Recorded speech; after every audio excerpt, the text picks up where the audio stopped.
What's up? Back for another video. Hope y'all doing good out there.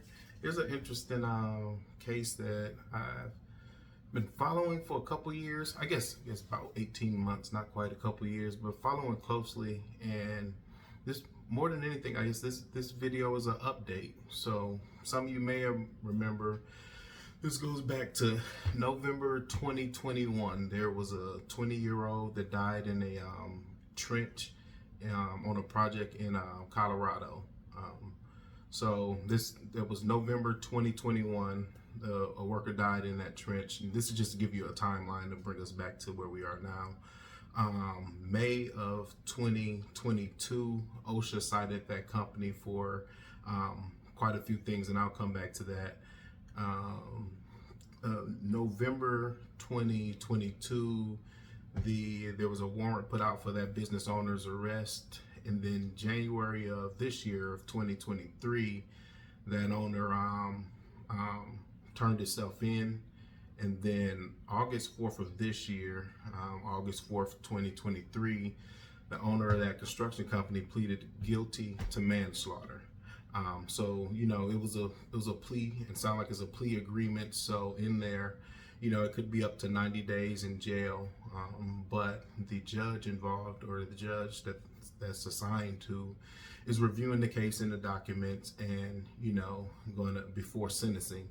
And because sentencing for a manslaughter in a case like this is normally up to 2 to 6 years, 90 days probation, $500,000 fine. So the judge is looking at that case now. But the reason I brought this up really is not even to go in and, they shouldn't have did this, but to explain to some people why in this case, for one, the owner was charged with or the warrant for the arrest, and then they pled guilty to manslaughter, so was being charged for manslaughter. And ultimately in OSHA's investigation, they uncovered what they considered was a series and a pattern of unsafe behavior, unsafe operations. So some of the stuff in this one, and I might be all over the place because it's all, a couple years now of this, but one of the things I do remember is that trench was actually, it was a trench. So it was about 118 feet long, and it was about 10 to 13 feet deep.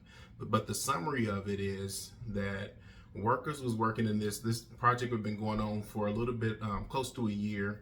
For the last 4 months, they had been working in excavations, and workers had complained about feeling unsafe because rocks and dirt was literally falling on them while they were working in there. The business owner had hired a project manager and an excavator, a lead excavator, who neither one had any excavation training in terms of the safety side of excavation.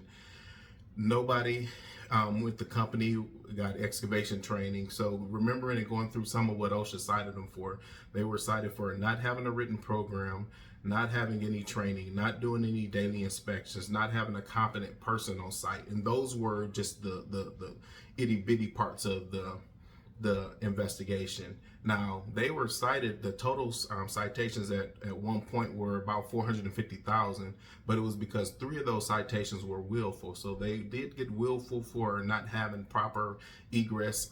So it wasn't a ladder in there within 25 feet from everybody. Clearly this was more than, the excavation was more than 5 feet deep, so it needed some form of protective system in there.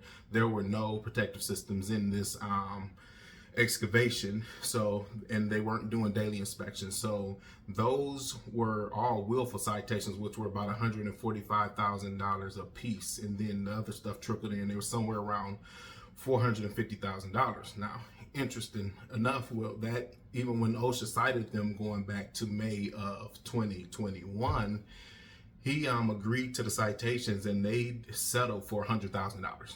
So the charges came later in that year once the case was further looked at and this pattern was opened up.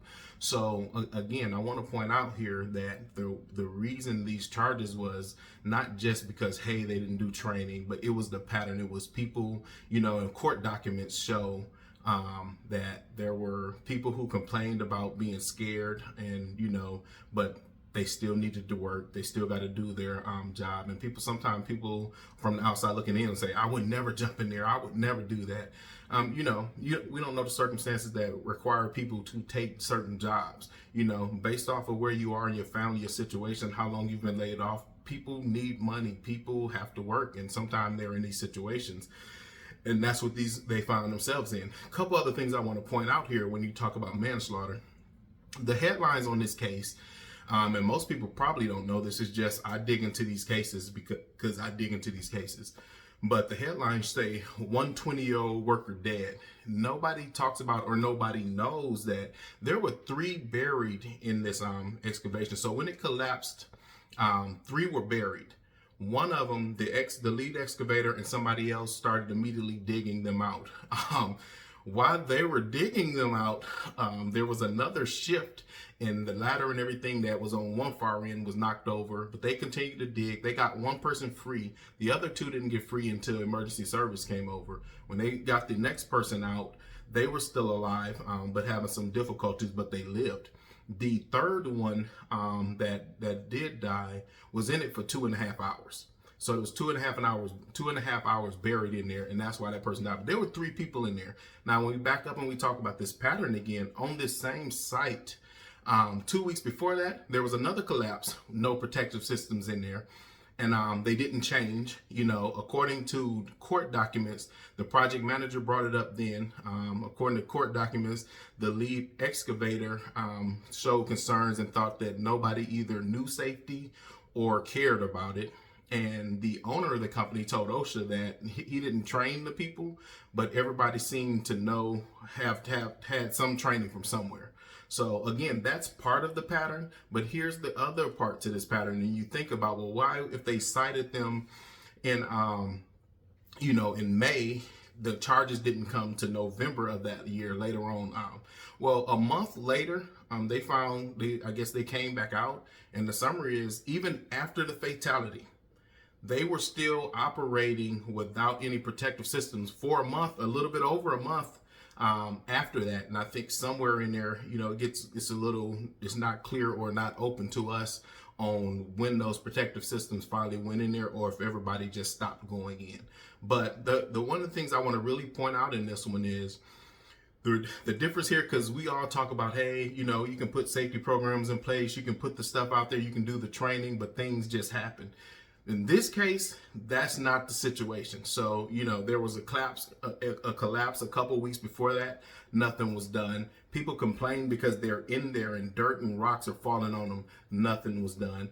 After the fatality, for a month later, nothing was done. So that's the pattern there. Now, when you step back, that's what makes, these, even before that pattern, that's these others were willful, because if you're on a excavation company and you're putting people in the ground, you're breaking ground and you're digging more than 5 feet deep, and you have to know there's a requirement to have some form of protective systems in there, right? So it's willful when you're sending them in without that. It's willful to not be doing the inspections. It's willful to have no way of getting in and out. And when I say that, remember I told you there was a ladder in there, but this thing was 118 feet long. There was one ladder in there that's supposed to be within 25 feet of everybody in there. So again, that's the pattern.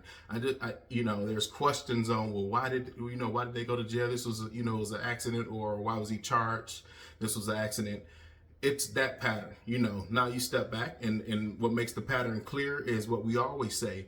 If you don't have a written program, you don't have a game plan. So everything you do is by the fly, or based off of this client, or based off of who I'm doing the work for and what they require us for. So, that's always your blueprint on what the company is and who they are. Just starting there. Do they even have a written program? How does this company say they do excavation work?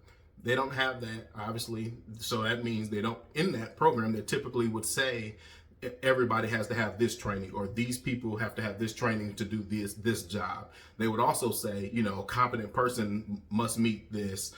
That competent person must do inspections, so this is what that written program is supposed to lay out for you. So it kind of shows from the jump, if they don't even have the blueprint on how they do excavation work safely, it kind of shows, you know, where that pattern is going to go. But again, this isn't a, hey, look at them and I'm beat the company up. Notice I didn't name the company. That's not the goal. But I want people to understand why this business owner potentially is going to prison, you know, whether it be for 90 days, like the plea deal, or 2 to 6 years, like which normally happens in this type of manslaughter case. So we'll see where it turns out. I think they have a couple months. I think it might be November before sentencing. So I'm sure I'll do another video around then. But right now, that's where this thing sits. So I just wanted to update everybody on why charges was filed in this one, and give you some insight on things that if you aren't doing, you should be doing to keep your people safe. And if it's not because you want to keep them safe, then do it because you don't want to go to jail.